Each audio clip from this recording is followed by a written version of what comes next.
मंत्री जी इस बजट को मध्यम वर्ग को संतुष्ट करने वाला बजट बता रही हैं। अरे मैडम, हम आप यहां पर बैठे रहते हैं और वहां बाहर इसी दिल्ली में 1 लीटर दूध, चाहे वो अमूल का हो या फिर मदर डेयरी का हो, उसकी कीमत 73 रुपए लीटर है। इतना महंगा बेच करके कौन संतुष्ट हो रहा है, गरीब जनता या आपके धन्ना सेठ दोस्त? सभापति महोदय, इस सरकार का बाजार और महंगाई पर कोई नियंत्रण नहीं रह गया है। चाहे देश में लहसुन 400 रुपए किलो बिक जाए, टमाटर 100 रुपए किलो बिक जाए, प्याज का दाम सुनकर आंखों में आंसू आ जाए, लेकिन वित्त मंत्री महोदया बजट में महंगाई का मां भी नहीं बोलती हैं। बच्चों की किताब और पेंसिल तक पर टैक्स लगाने वाले सरकार से मैं पूछना चाहता हूं कि आप मध्यम वर्ग का हितैषी बताते हैं खुद को, तो शर्म नहीं आती है? खुद को धार्मिक कहने वाली सरकार भगवान श्री कृष्ण के प्रिय खाद्य पदार्थों, दही और मक्खन तक पर जीएसटी लगाती है और बात करती है मध्यम वर्ग की हिमायती होने की।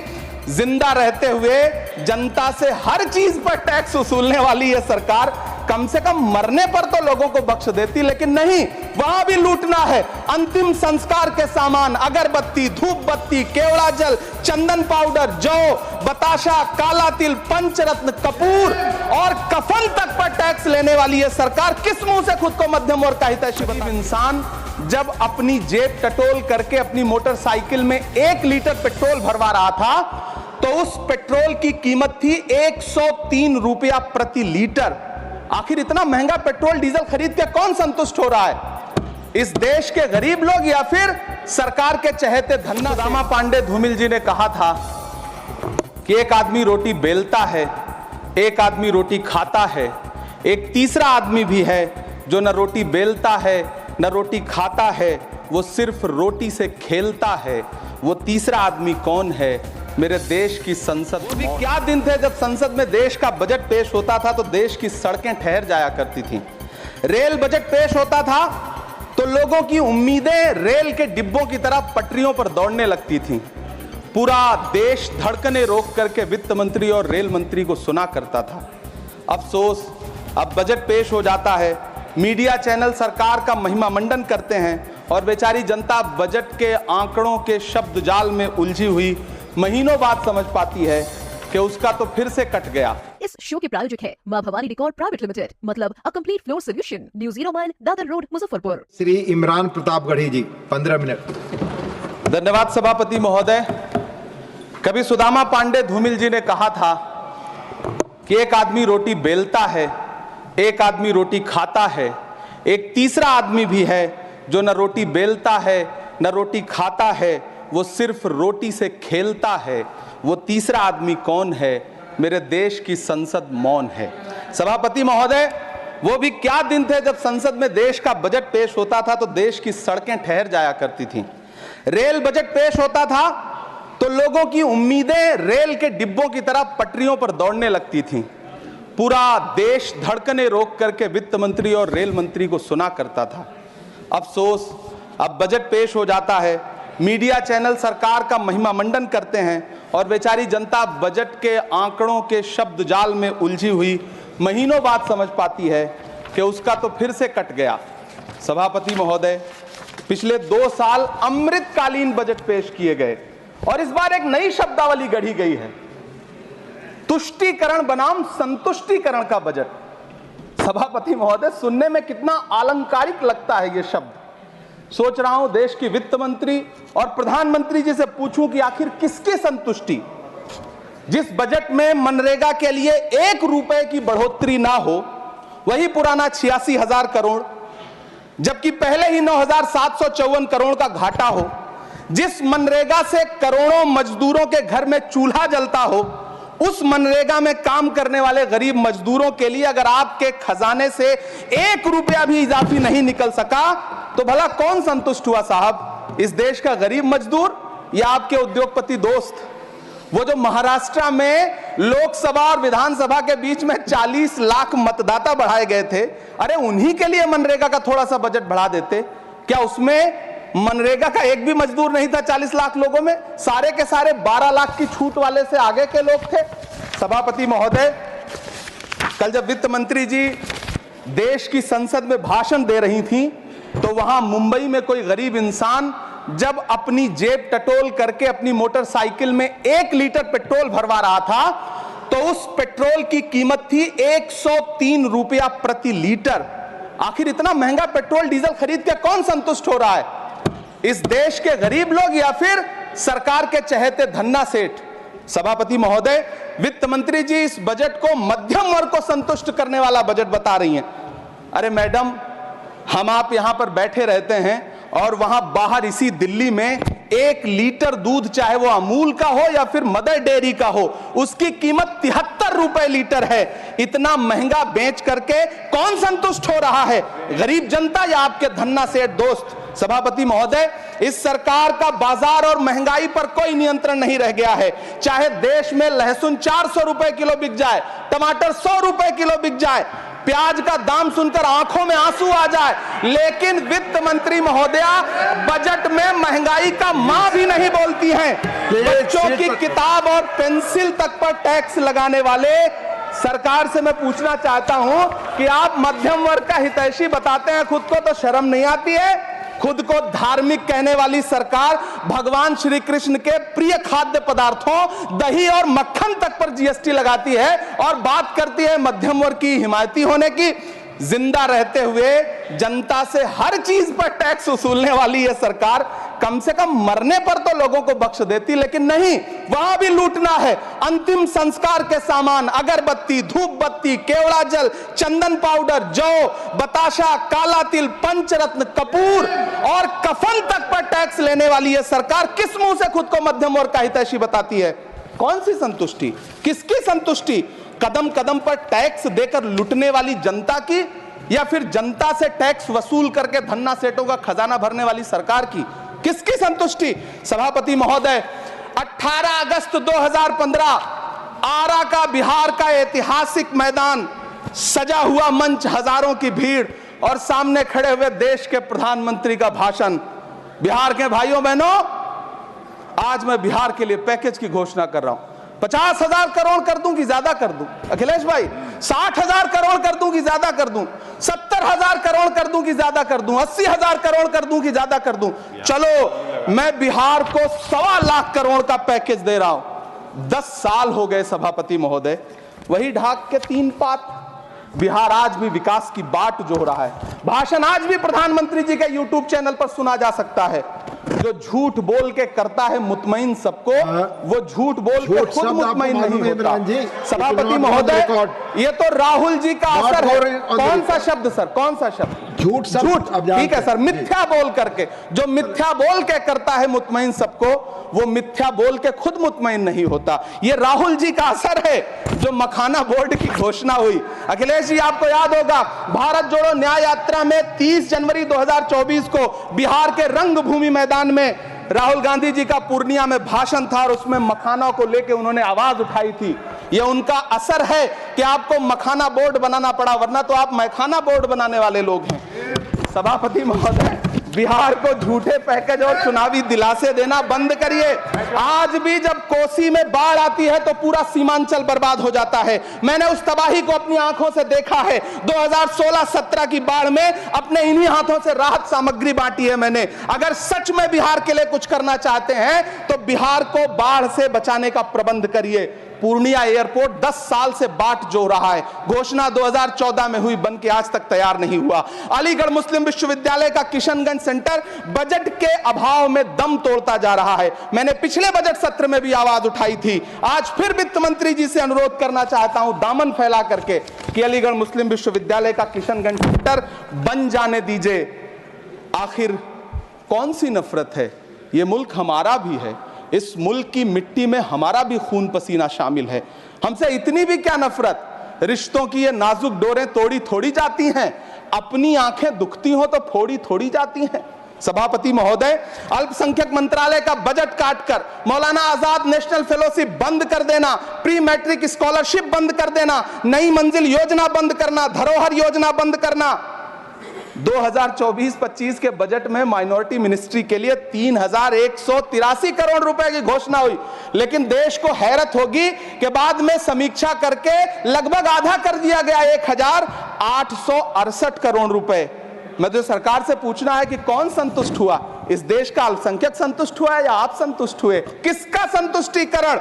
सभापति महोदय, मैं प्रधानमंत्री जी से कहना चाहता हूं कि आप ही ने 1 मार्च 2018 को किंग अब्दुल्ला को, जॉर्डन के किंग अब्दुल्ला को मेहमान बना करके इसी दिल्ली में एक कॉन्फ्रेंस में कहा था कि मैं मुसलमानों के एक हाथ में कंप्यूटर और दूसरे हाथ में कुरान देना चाहता हूं।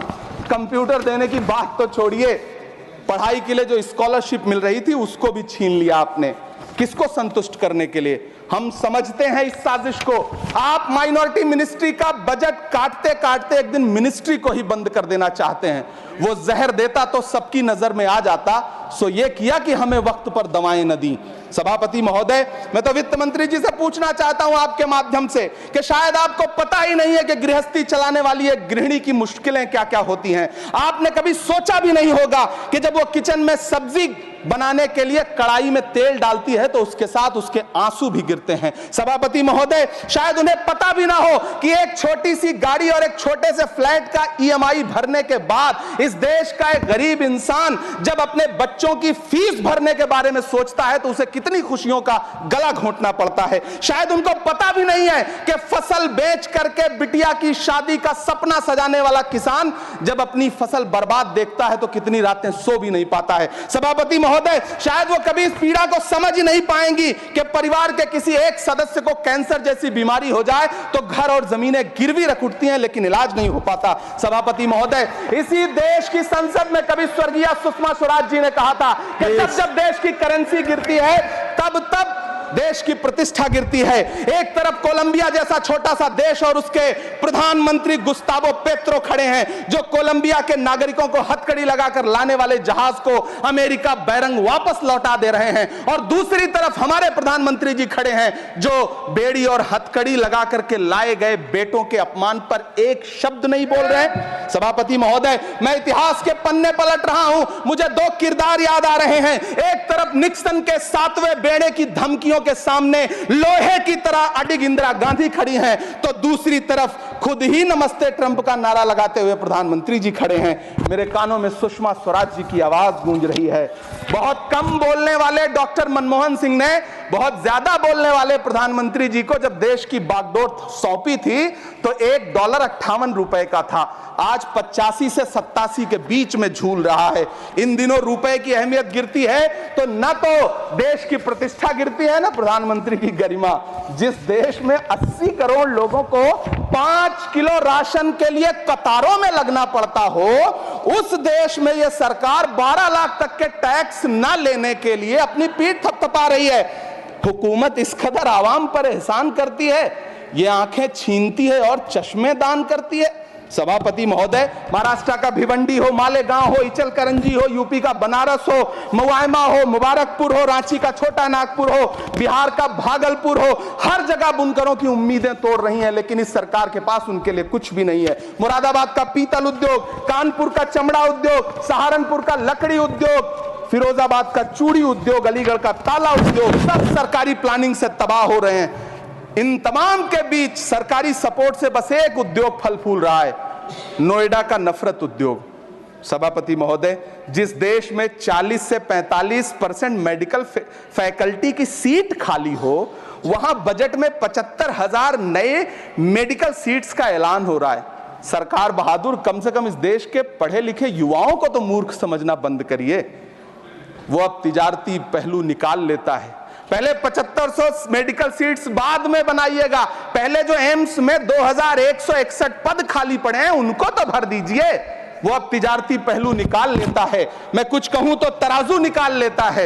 मैं इसलिए भी तेरे फन की कद्र करता हूं तो झूठ बोल के आंसू निकाल लेता है। सभापति महोदय, फिर झूठ आया है, मैं उसे मिथ्या कर दे रहा हूं। शायरी में बार बार आ जाता है, क्या करूं महोदय। काश ये बजट, सभापति महोदय, वो एक शब्द मैं मिथ्या कर दे रहा हूं सर, वो एक शब्द को हटा दीजिए। ध्यान रखें, ऐसे जो भी शब्द होंगे आपके वहां। सभापति महोदय, काश ये बजट बीपीएससी के पेपर लीक की शिकायत करने वाले नौजवानों पर बरसती हुई पुलिस के लाठियों पे, जख्मों पर मरहम लगा पाता। सभापति महोदय, पिछले 80 दिन से 70 साल का एक बुजुर्ग एमएसपी की लीगल गारंटी मांगता हुआ आमरण अनशन पे बैठा हुआ है। काश ये बजट किसान नेता जगजीत डल्लेवाल की टूटती हुई सांसों की पीड़ा सुन पाता।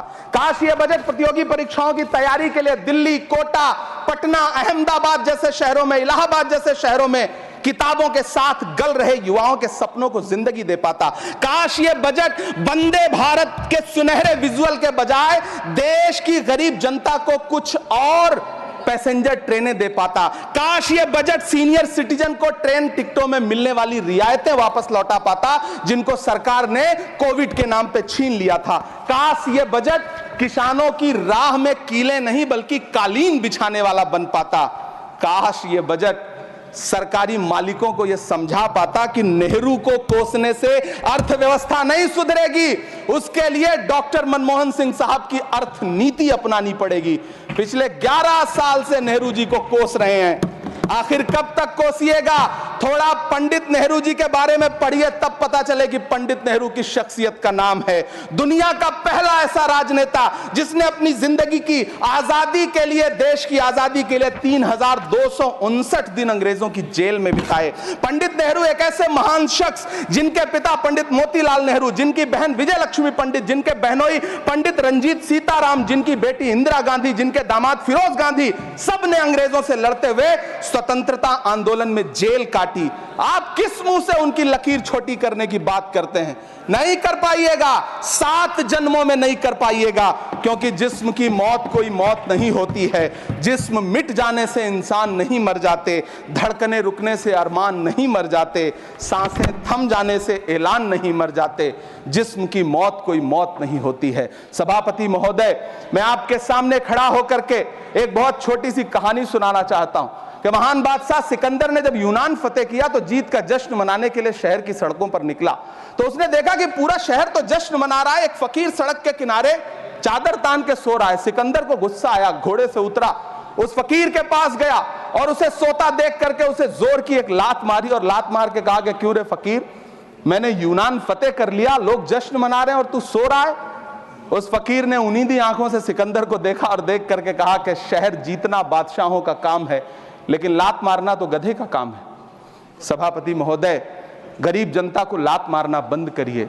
ये अमीरों के लिए बनाया गया बजट है, ये निराशाजनक बजट है। हम अमृतकाल सुनते आ रहे थे, ये अमृतकाल इतनी जल्दी समाप्त हो गया कि अब अमृतकाल का कोई नाम तक नहीं लेना चाहता है। इसलिए मैं इस सदन में खड़ा होकर के देश की वित्त मंत्री महोदया से कहना चाहता हूं कि आपने अल्पसंख्यकों के बजट में जो कटौती की है उसको बहाल करिए। आपने मनरेगा को जो स्थिर रखा है उसका घाटा 9,754 करोड़ है, कम से कम उतना बढ़ा करके फिर से उसे बहाल करिए। नौजवानों के लिए रोजगार दीजिए, किसानों को एमएसपी की लीगल गारंटी दीजिए। यही मैं आपसे अपील कर रहा हूं। धन्यवाद सर, आपने इतना जो समय दिया उसके लिए शुक्रिया। अपने सपनों के आशियाने को दे नई पहचान मां भवानी डेकोर प्राइवेट लिमिटेड के साथ, जो है ऑथराइज्ड डिस्ट्रीब्यूटर ऑफ कजारिया। देश की मिट्टी से बनी टाइल से हम देश को बनाते हैं, और जहां मिलती है सभी प्रकार की Indian and imported granite, marble, sanitary एवं कोटा स्टोन का अनोखा एवं आकर्षक संग्रह। New 0 mile, Dadar road, Muzaffarpur. Call 9162478111।